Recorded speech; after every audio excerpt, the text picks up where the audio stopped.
To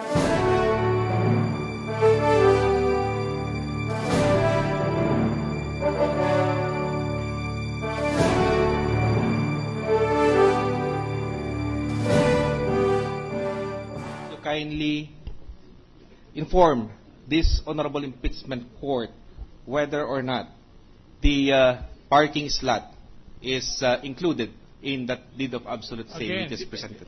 The best evidence is the document. Witness, did that with the sale of the Unit. condominium unit to the spouses Renato C. Corona and Cristina Corona includes parking lots? Based on this deed of absolute, Did it include parking lots? not with this deed of absolute sale, Your Honor. So, they're covered by a different deed of sale. No, sir. Because the parking slots were transacted separately, Your Honor. Precisely, they're covered by a separate agreement. Yes, Your Honor. All it was right. with separate agreement. Counsel, You mentioned about this separate agreement over the parking slot. Did you bring that with you before this impeachment court? Yes, sir. I have it with me. Would you kindly present the same? Meron ba yun? Meron ba? May we manifest for the record, Your Honor, please, that the witness has handed to this counsel an agreement consisting of 2 pages dated October 8, 2003, Your Honor, which appears to be a notarized document, Your Honor.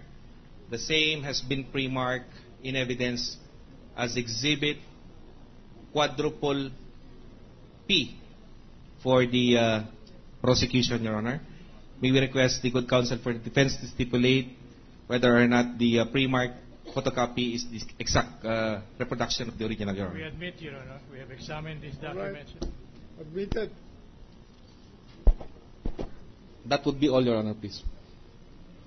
Cross, Thank you, Your Honor. Now, I heard you state that you are the Vice President of Burgan. I am sorry. I heard you state that you are the Vice President of Realty Corporation. Am I right? Yes, sir. And when you enumerate the functions of your office, I did not hear you stated that one of your functions is to appear in court where Burgundy is a party litigant. Am I right? Yes, sir. Yes, sir. So, what made you appear in today's proceedings relative to this case? Because of the subpoena? Yes, sir. But you were not the one subpoenaed. It is Rogelio T. Serapica. Yes, sir. But through counsel, we submitted this ex parte. No, I'm sorry. Go ahead, please. Thank you. The subpoena was directed to Mr. Rogelio T. Serapica. I'm asking you now, how did you happen to appear here as witness for Burgundy or for the prosecution when it's not one of your functions? Will you kindly enlighten the Honorable Court?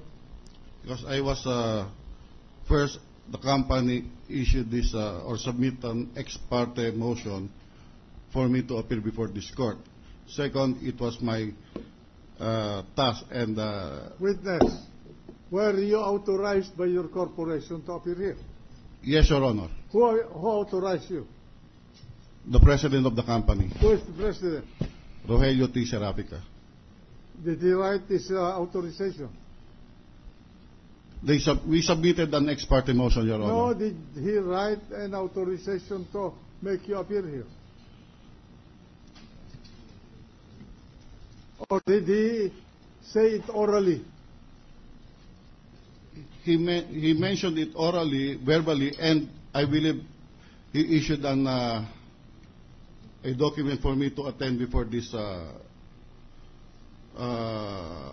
hearing, Your Honor.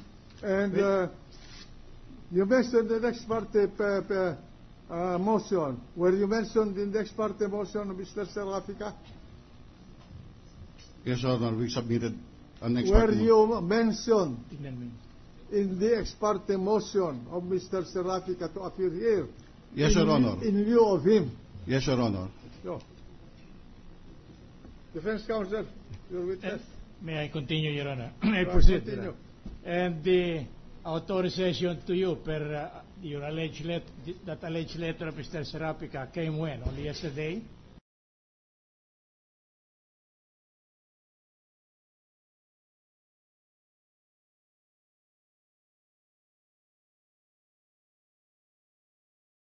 Authorization that you were telling us. Did this come on yesterday? No, Yes. sir. When? The week that we received this subpoena. Yeah, from but Mr. when was Mandope. that? When was that? January what? January 17 or 18, sir. And that was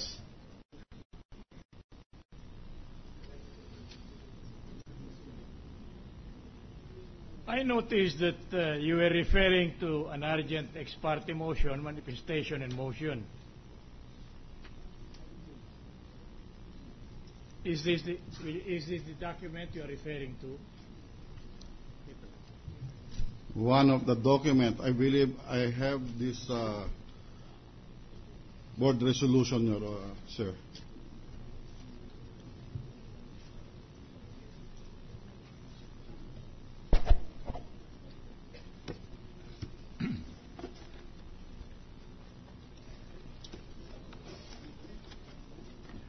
Witness ransacking his files of documents, you know. What's the pleasure of the Defense Counsel? He's still ransacking his document.